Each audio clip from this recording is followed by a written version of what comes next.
queremos hablar y revisar, pues de parte de Dios, que es muy fácil desalentarse. Ya cuando hablamos de desaliento, algunos ya ahorita agarraron me pusieron un poco de atención y capté lo que estoy diciendo. Desaliento. Pero vamos a hablar del desaliento como algo que nos acongoja y que sufrimos. Amigos de Facebook, familia, hermanos en Cristo, iglesia aquí presente, nos desalentamos a veces por cosas insignificantes. Pero a decir verdad, la vida está todo el tiempo bajo presión y todos nosotros sufrimos presión. Voy a decir algo que decía Estanislao Cantera Gutiérrez, que es mi abuelo, y no le hagan mucho caso, pero más o menos daba cuando en sus tiempos de así, cuando él se portaba así, pues decía más o menos cómo era la vida para él, ¿no? Dice, cuenta él, que una vez estaba en horas de trabajo, en horario de trabajo, y que su jefa, pues él cuando tenía 60 más o menos, su jefa era como una jovencita de unos 30 a 35 años. Y que llegó al empleo, él era el analista especializado de la Secretaría de Educación Pública, de eso desempeñaba, ese era su puesto allí. Y él se encargaba pues, de recorrer y buscar precios y comprar cosas y demás. Decía que compraba desde un lápiz hasta un autobús para la Secretaría, eso hacía mi abuelo. Y entonces se le ocurrió, por favor, no hagan esto, pero se le ocurrió echarse sus copetines. Eso hizo Canterita. Y no te puedes presentar al trabajo en estado inconveniente, ¿verdad? Pues él lo hizo, en estado inconveniente. Ya después hablamos del tema del vino, que de eso no estamos hablando ahorita, ¿no? Pero, ¿vamos a hablar del vino? No, vamos a hablar del desaliento, de eso vamos a hablar. Y entonces todo el mundo le hacía así como, no, que se fuera. Y atrás de él estaba la jefa. Así que voltea, dijo Canterita todavía en vida, señorita, a ver, don Canterita, como que ahora sí se le pasaron las copas, ¿verdad? Dijo, sí, señorita, porque en esta vida o loco o borracho, y como yo no quiero estar loco, y que se ríe la jefa, ¿no? Ándele pues, don Canterita, váyase a la casa, váyase a dormir, tómese un café, y mañana se me presenta aquí bien, y no lo quiero volver a ver en estado inconveniente. Pues el desaliento a veces y las fugas que nosotros tenemos, esas son fugas muy humanas, que insisto, no es el tema ahorita de saber si sí o si no, o cómo lo hacen, pero esa es una de las maneras en las que cuando repasamos los años que hemos visto y el mundo en el que hemos vivido y que no mejora, y luego peor si tienes una estructura de personalidad un poco obsesiva como la mía, en donde eres un colérico melancólico, también hablaremos de los temperamentos en otro momento, pues uno tiene una estructura de personalidad que dicen, es perfeccionista, el pastor es perfeccionista. Y la verdad es que sí, no me gusta hacer las cosas al ahí se van. Y entonces, desde mi perspectiva, sufro pues, con los que no tienen más o menos la misma óptica de vida, de lo que según yo todo el mundo debería hacer. Y así el flemático debería decir, pues llévensela tranquila, ¿para qué se acongojan? Total, si el problema tiene solución, ¿para qué te preocupas? Y si no tiene solución, peor, el flemático, pues ¿para qué te preocupas? Llévatela. Y el sanguíneo, ja, ja, ja, ja, ja, ja, ja, ja, ¿verdad, Néstor? Ja, ja, ja, ja. Todo es risa, todo es risa. Se punchó la llanta. Ja. Yo de verdad que cuando el coche, voy en la carretera y se me puncha una llanta, no digo ja, ja, ja, digo, ¿dónde estoy? ¿Y qué va a pasar, no?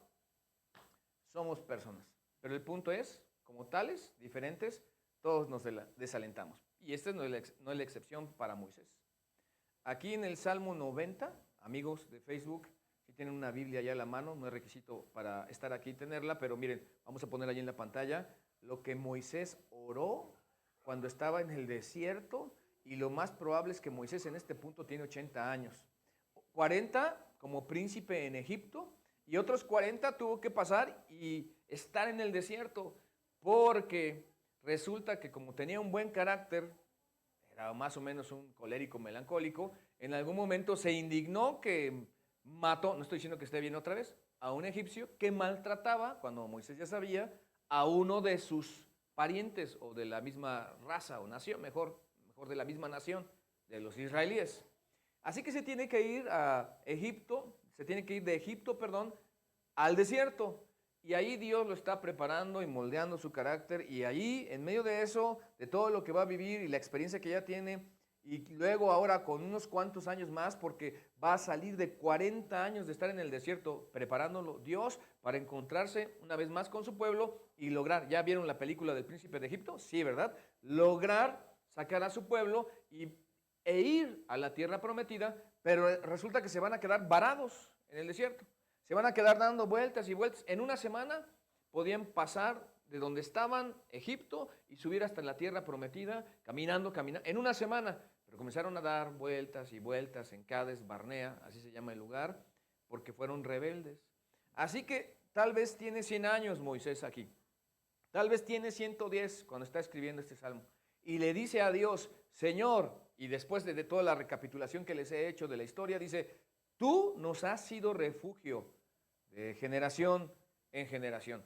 Así que en los años de Moisés, a Moisés le consta que Dios refugia, prodiga, protege y ha pasado por experiencias difíciles y sí, se ha frustrado y se ha deprimido. En algún momento hasta le va a reclamar a Dios porque le dio encomienda de pastorear un pueblo dócil como son los israelíes, unos dúctiles y maleables judíos obedientes, ninguno refunfuñón, todos nada más. Moisés, sí, miren, déjenme hacer un paréntesis en liderazgo. La verdad es que ya no aguantaban a Moisés. Esa es la verdad. En algún momento hasta su hermana y su hermano estaban murmurando de Moisés. Ah, pero cuando venía la crisis, Moisés, Moisés, ahí sí Moisés, ¿verdad? Pero cuando todo estaba normal y trivialmente caminando, ¿a quién quiere Moisés? Estamos cansados de este Moisés. Su propia hermana y su propio hermano. Qué cosas, ¿no? Así somos los seres humanos. Y en ese contexto, hablando Moisés con Dios, él está haciendo una recapitulación y compara su efímera vida con lo que Dios es. Y dice el versículo 2, antes que naciesen los montes y formases la tierra y el mundo, desde el siglo y hasta el siglo, tú eres Dios. No hay punto de comparación entre nosotros y Dios. Ahí está ya un problema. No, el problema no es que no haya punto de comparación entre nosotros y Dios. El punto es que el problema es que queremos medir a Dios desde nuestra realidad y algunos queremos explicar a Dios desde nuestra realidad y queremos definir a Dios como nosotros pensamos que debe ser Dios cuando hay parámetros inamovibles, caso con fe y práctica de nosotros los cristianos, los que seguimos a Jesús, la Biblia, donde nos describe el carácter de Dios, la forma de Dios, la elección, las elecciones que Dios hace, en fin, todo lo que Dios es. Cualquier cosa que no contemple eso es un juicio defectuoso de lo que Dios es.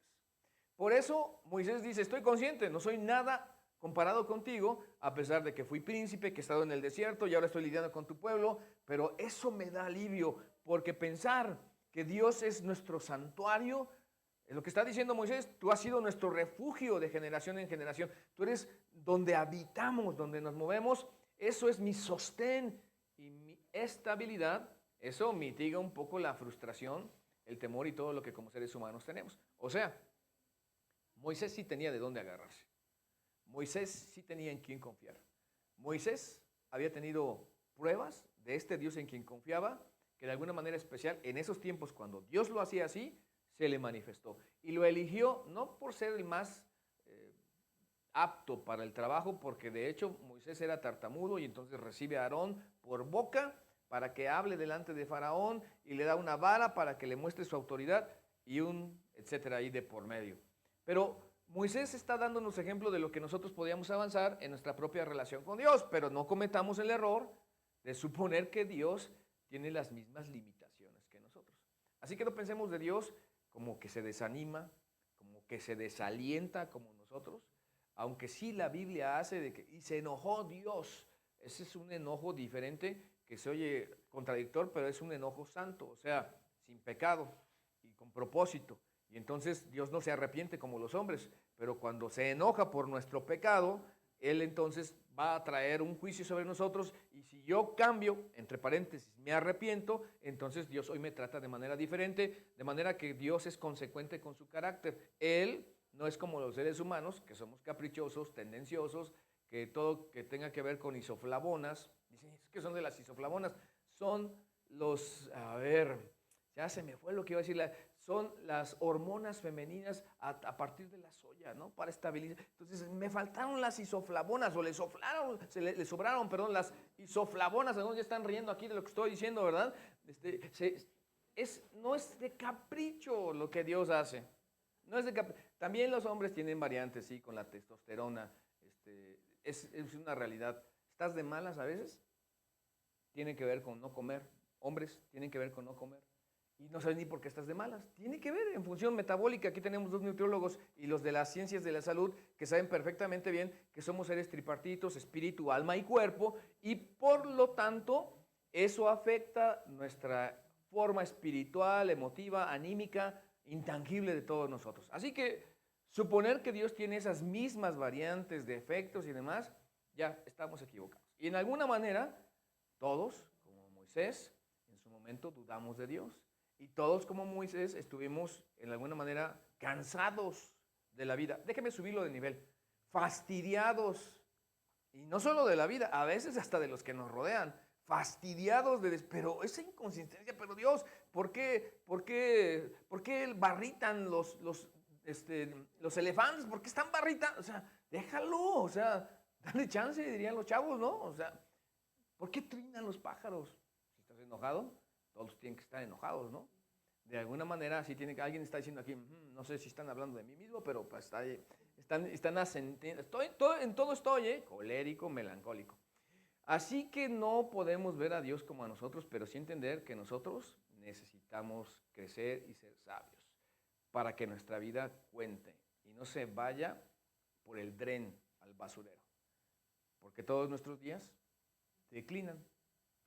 Y declinan a causa de la ira de Dios, ira santa, que ya dije hace un rato, donde se nos opone a la vida, a la forma de vida que tenemos equivocada, y acabamos nuestros años como un pensamiento, porque de una manera fugaz se nos va la vida, y luego los que ya han recorrido más que lo que yo he recorrido, la verdad es que nuestros intereses van cambiando, nuestro enfoque de la vida va cambiando, nuestra madurez en la cosmovisión de la vida va cambiando porque va teniendo más experiencia, y si vas conociendo a Dios, mejor, porque va afectando tu manera de pensar espiritualmente, positivamente, y de manera que los intereses que tenías cuando 20 años no son los mismos cuando tienes 30, ni son los mismos 40, 50 y así sucesivamente, pero igual los errores de los 20, 30 no son los mismos, porque espero que vayamos madurando, aunque, párense, sinónimo de madurez no es el tiempo, no es. Hay gente que crece, que pasa los años, y yo tengo un refrán que, bueno, pues hay muchos chabelos, o sea, adolescentes tardíos, que son adultos ya, pero que no se comportan como adultos, y sus hijos son más maduros, aunque son más jóvenes, que sus propios padres. Pero en teoría, los años deben de acumularse para provocar madurez en la experiencia de la vida, porque todos nuestros días declinan y nos damos cuenta que batallamos, nos queremos portar bien, nos frustramos, nos desanimamos y luego llegamos al punto en donde los días de nuestra edad son 70 años y si en los más robustos son 80 años, o sea, la media, el promedio de vida hoy para el hombre promedio está un poquito arriba de los 70 años, con todo, o sea, no importa lo que hayas hecho y lo que hayas vivido y lo que hayas obtenido, su fortaleza, la fortaleza, no está hablando de los años malos, donde ya estás viejito y vas pues para abajo, porque un año más es un año menos, como les digo, y un día más, muchos celebramos, ¡ay, el enomástico, el cumpleaños! Un año más es un año, todos los días es un año menos, todos los días. Con todo, su fortaleza de esos años maravillosos, había una serie, ¿no?, que se llamaba así, Los Años Maravillosos, su fortaleza es molestia y trabajo. ¿Y por qué? Porque pronto pasan y volamos. Así que sí, acabamos como un pensamiento. Por eso percatarnos de que la vida es corta nos puede ayudar. Y utilizar el poco tiempo que tenemos al percatarnos que la vida es corta de una manera sabia. Y el meollo del asunto de este tema hoy, amigos de Facebook que están aquí entre nosotros, es que podamos contar nuestros días de una manera sabia. Y para empezar, si nuestros días son pocos y nuestro tiempo es poco y nuestro tiempo es limitado, deberíamos limitar el número de cosas que hacemos con nuestro tiempo. Yo tengo que confesar esto aquí. Tengo este problema. La verdad es que el que se especializa en una cosa impacta. Pero si haces esto y haces el otro y haces el otro y haces el otro y haces el otro, pues se diluye todo lo que puedes hacer, aunque estés dechado de virtudes, no importa. El asunto es que tenemos que decir a qué nos debemos dedicar y en qué nos debemos concentrar, porque nuestro tiempo es limitado y aparte viene la depresión, el desasosiego, todo lo que nos trae abajo como seres humanos por no contemplar las cosas desde el punto de vista de Dios y luego pensar que Dios pues más o menos es como nosotros y estamos completamente equivocados. Tener sabiduría, comenzar con sabiduría es entender que nuestro tiempo es corto. Así que la gente dice, ¿y cuánto te costó el coche? ¿O cuánto te costó la casa? Y siempre hablamos en términos de números y con ceros. Y unos dígitos para este lado antes de la coma, así. Y luego el signo de pesos o de dólares, ¿no? Y damos una cantidad. No es cierto. No nos costó eso. Sí, o sea, sí lo pagaste. No puedo ver el contrato.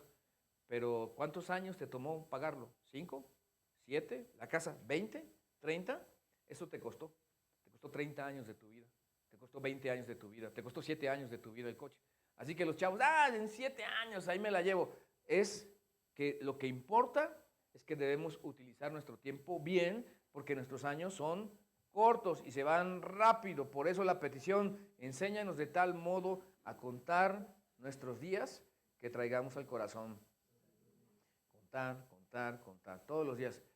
Y entonces no es la zozobra y el miedo de levantarse, ay, hoy un día menos, ay, un día menos, un día menos. Pues sí, y los muchachos, acuérdense que la juventud es vanidad, ¿eh? La juventud, comienzas y dices, pues estoy fuerte, y comienzas 15 años y vas creciendo más y luego vas al gimnasio, peor, ¿no? Estoy viendo acá unos chavos que están aquí sentados, unos, no todos están chavos, unos cuantos chavos.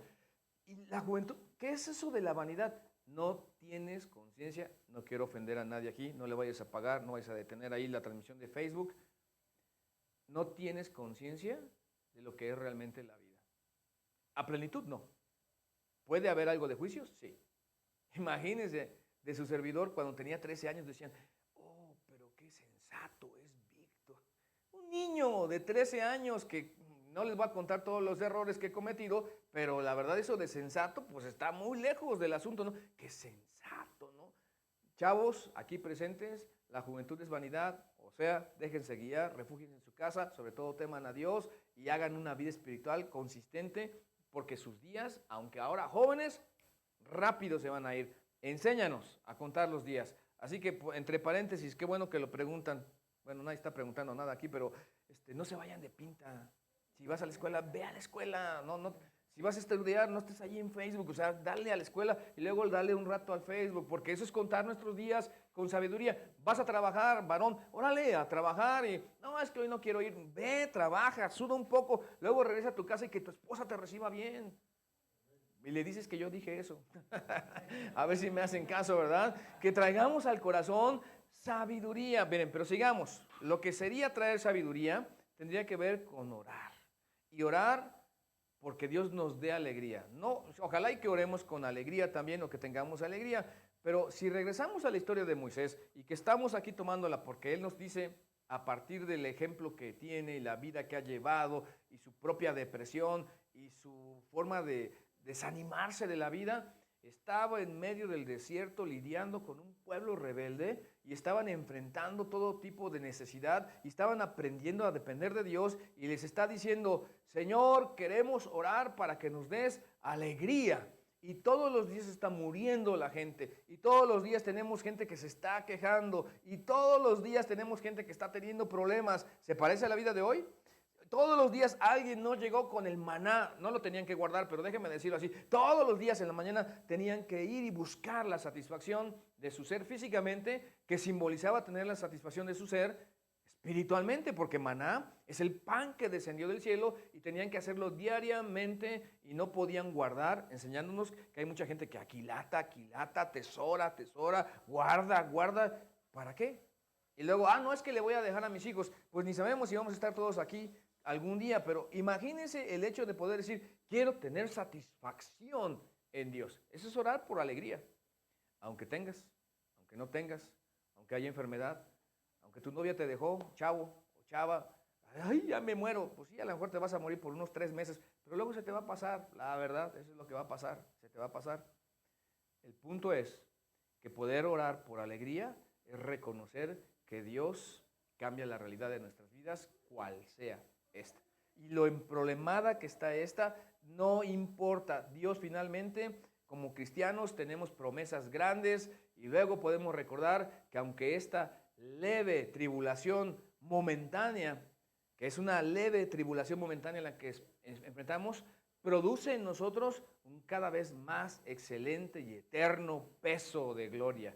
Y eso es que vamos siendo conformados a la mentalidad, a la visión y a la voluntad de Dios y que entonces igual los nuestros no sufren, porque imagínate tener una persona que se guía por Dios y que deja que Dios le marque el paso. Como cristianos tenemos la promesa que en algún momento esa leve tribulación momentánea, comparado con la eternidad, no es nada. Nuestra vida comparada con Dios y la eternidad es nada. Será un cada vez más eterno y excelente peso de gloria. Así que de mañana sácianos, es la petición de tu misericordia, y cantaremos y nos alegraremos todos nuestros días. Y no importa lo que tengan esos días. Bueno, porque ahorita los chavos están regresando a clases, ¿no? Y entonces algunos, pues, de momento decían, ya me quiero ir, pero ahora que van a la escuela ya no quieren ir. Cambió tu realidad. Algunos tienen empleo, algún momento de su vida no van a tener empleo. Y van a decir, me quejaba del empleo. Así somos los seres humanos. Antes tenía que ir al trabajo, ¿y ahora qué voy a hacer? Nunca nos damos gusto. Antes medía 1,70, aunque ustedes no lo crean. Ahora mido 1,68. De verdad, ¿eh?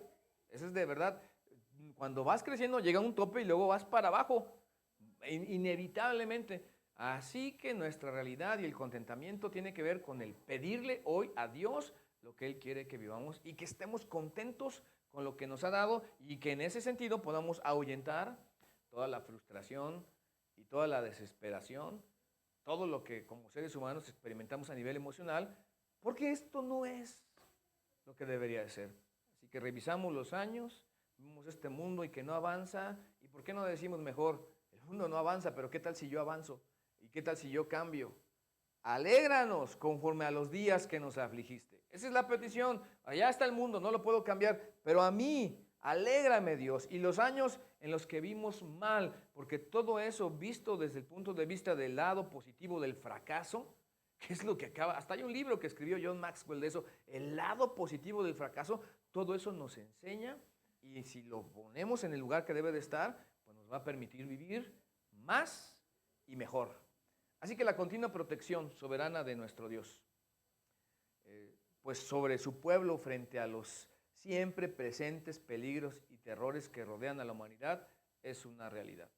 Ellos batallaban, se quejaban, eran rebeldes, y todo lo que hacían parecía que como si no creyeran en Dios. Decían con su boca que sí creían en Dios y Jehová es el Dios, pero llegaba el día a día y hacían becerros, levantaban algún culto, tenían alguna adoración ajena a Dios, se rebelaban contra el líder que Dios había puesto, murmuraban de él, su propio hermano, venía el juicio, medio se arrepentían. Pero este es el punto: Dios de una manera continua, de cualquier manera, nos protege, puedo decirlo así, a pesar de nosotros mismos. Así que si puedes estar en una iglesia y no lo haces, yo te animaría a que oraras porque se haga la obra de Dios. Que eso sería traer al corazón sabiduría. Orar porque se haga la obra de Dios. Imagínense nada más a unos judíos dando vueltas y vueltas en el desierto. Eso no honra a Dios. Eso es una vida inútil. Moisés es de los que, como colérico melancólico, no quiere que la vida sea nada más gastar los años y pasar los días y acabar con las horas. Eso no quiere Moisés. Moisés quiere dejar un legado, quiere que las cosas se concreten, quiere que Israel entre a la tierra prometida, porque básicamente lo que está pidiendo en esta oración es que la promesa que Dios dio de darles una tierra prometida, a pesar de sus propios pecados, se concretara, se lograra, porque finalmente quedarse dando vueltas en el desierto, esa es una vida inútil. O ¿quién de nosotros quiere quedarse dando vueltas en primer semestre de preparatoria? Y otra vez, échate otra vez el primer semestre, y otra vez, y otra vez, y otra vez. No, hombre, eres todo un máster, tienes 10 veces el primer semestre de la prepa, ¿no? Eres máster. No, todos queremos avanzar. Así que la obra de Dios se haga es históricamente que también Dios sea honrado y que Dios en alguna manera se refleje en nuestras vidas de la obra que está haciendo en nosotros. Y a veces la verdad es que nosotros no colaboramos con Dios porque tenemos nuestro propio proyecto de vida, y es cuando viene la frustración, y es cuando viene el desaliento, y es cuando te das cuenta que justo pedimos a Dios como si fuera el amigo que suple nuestras necesidades, y decimos, como Moisés, eventualmente, pero él de una manera denodada: aparezca en tus siervos tu obra y tu gloria sobre tus hijos. Qué hermoso es todo esto. Quiere decir que de alguna manera nosotros reflejamos a Dios, su obra, y que somos el regocijo de Dios y que la alegría de Dios se refleja en nosotros. la verdad es que a veces no somos un buen referente de Dios. Por cierto, creo que esta será la tercera o cuarta vez que quiero pedir perdón aquí delante de las cámaras improvisadas y de todos los que están aquí. Quiero pedir perdón a todos los que están decepcionados de la iglesia.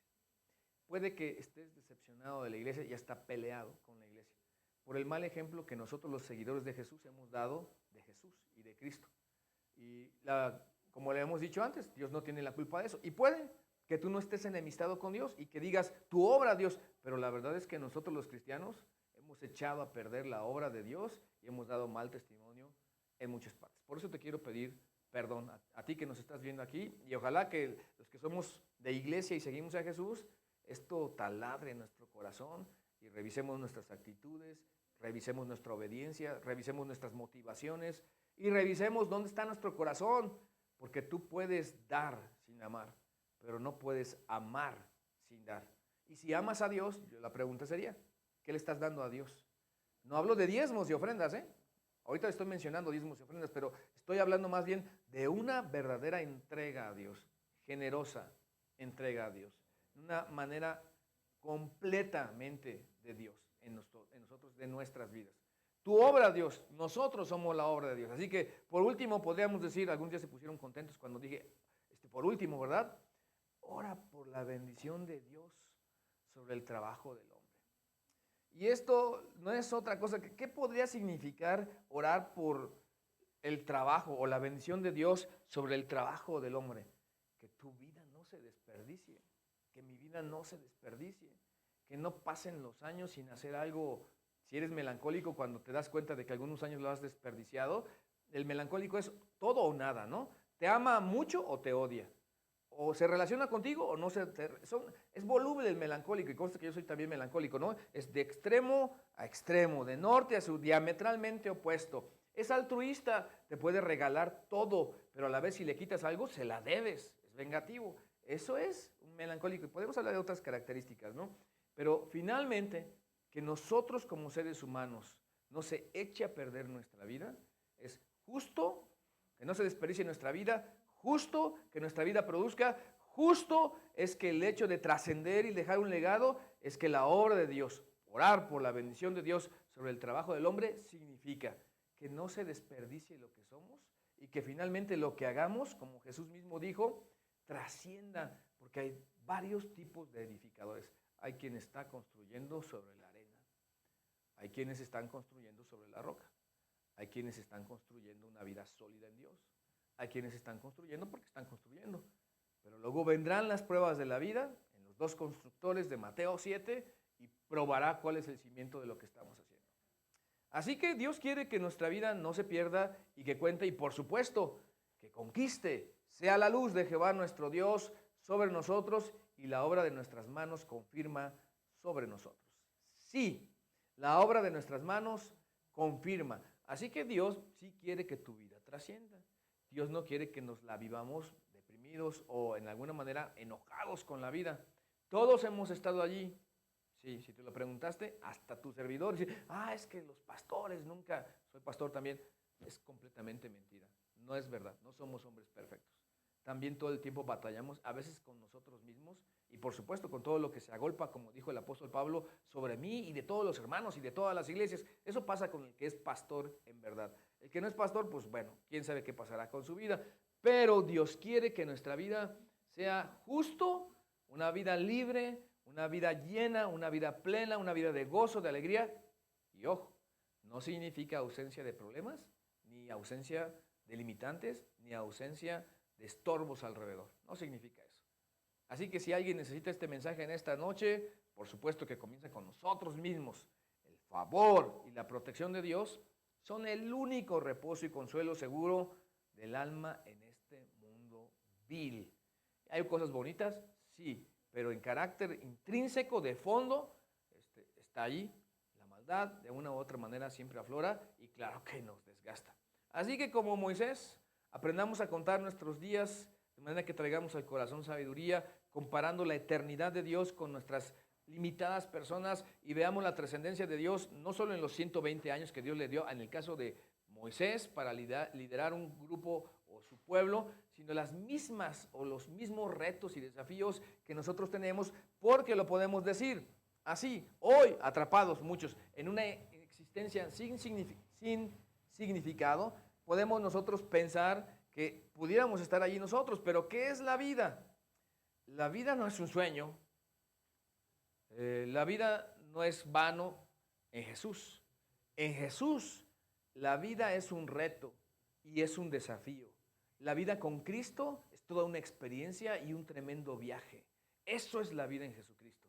Pero solamente tenemos que, para darle significado y no estar atrapados, quedarnos en Cristo Jesús y luego crecer a esa expresión de una vida sin cargas, aunque las tengamos, sin problemas, aunque nos amenacen, sin tener incertidumbre, sino certeza en Cristo Jesús, porque lo que más necesitamos es saber hacia dónde nos dirigimos y no estar viviendo de noche. Por eso, si vivimos la vida no como las multitudes de hoy, atrapadas en una existencia sin significado y sin propósito, no. En Cristo Jesús tenemos un desafío, y este es el desafío. Enséñanos a contar nuestros días, que traigamos, de tal modo que traigamos al corazón sabiduría. Aprovecha tus días, aprovecha tu tiempo, aprovecha tus recursos, valora lo que tienes, porque algún día no lo tendrás. Hoy de Dios está aquí la oportunidad. Si estás escuchando esto es porque felicidades, la experiencia de la vida maravillosa, felicidades, estás vivo y tienes la oportunidad de hacerlo bien en Dios, porque en Cristo la vida es un desafío, es un viaje, es un reto, y los demás pueden ver eso reflejado de con quien te acompañas. Ojalá y que sea Jesús en quien pongas tu fe, y ojalá que sea Jesús a quien hagamos nuestro Señor, seguidores de Jesús, que Jesús no solo sea nuestro Salvador, pero que también sea nuestro Señor. ¿Qué les parece si hoy terminamos orando? Y si me acompañan allí, amigos de Facebook, allí en su casa, vamos a hablar con Dios y lo hacemos en el poder del Espíritu Santo a través de Jesús, nuestro Señor. Padre, en el nombre de Cristo, nuestro Señor, queremos darte gracias porque hoy nos has regalado este día, casi terminado ya, por unas horas, y queremos rogarte que tú uses esta palabra, tu palabra, para dar aliento al cansado, para dar bendición al que se siente solo, aunque está acompañado, para ayudar al que viene ya en alguna manera languideciendo, y que también en ese panorama catastrófico en el que algunos están sumergidos y metidos, podamos ver tu luz, tu gloria, y el hecho mismo de personas como Moisés, que eran defectuosas y somos defectuosos. La vida en Cristo Jesús, con tu guía, con tu ayuda, es todo un desafío, es toda una aventura, es todo un viaje. Y además, en Cristo el viaje termina hasta la eternidad en el cielo contigo, Señor. Rogamos que nos permitas mantener esa visión y también revitalizarnos con la verdad de la vida en Cristo Jesús que tú regalas a todo aquel que ponga su fe en ti, Señor. Te rogamos que nos bendigas en el nombre de Cristo nuestro Señor. Amén. Así que, amigos, no se vayan, porque en unos instantes más, después de unas cortinillas, viene el pastor Uriel Valderas y también Néstor, a quien de vez en cuando por ahí los han visto. Dios los bendiga. Hasta la próxima.